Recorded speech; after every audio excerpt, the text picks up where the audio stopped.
বন্ধুরা এখানে সমাধানটা বলেছে 5 - x / x plus 5 - y / y plus 5 - z / z 7 দিয়ে দিচ্ছে।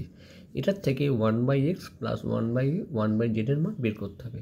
তাহলে প্রথমে আমরা অঙ্কটা লিখে নেব 5 - x / x plus 5 - y / y plus 5 - z / z equal to 7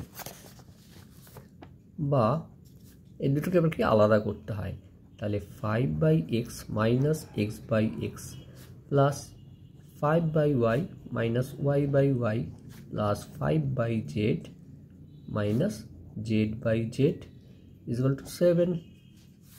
পরের লাইনে এবার দেখো x by x কেটে যাচ্ছে, y by y কেটে যাচ্ছে, z by কেটে যাচ্ছে। তাহলে কি পড়ে থাকছে 5/x minus 1 plus 5/y minus 1 plus 5/z minus 1 is equal to 7। বা এবার আমরা x y z গুলো আগে নিয়ে আসবো। তাহলে 5/x plus 5/y plus 5/z minus 1 2 3 তিনটে অ্যাড করলে পরে আমরা -3 পেলাম is equal to 7। বা এখান থেকে আমরা প্রত্যেক উপরে 5 আছে, তাহলে এই তিনটে থেকে 5 কমন নিয়ে নেব।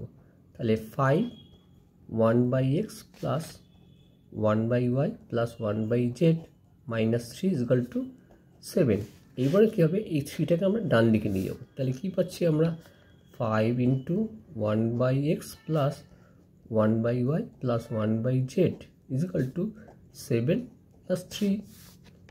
বা 5 এটা এরকম আছে 1/x plus 1/y plus 1/z is equal to 10। বা এবার এই 5টাকে আমরা ডান দিকে নিয়ে যাব।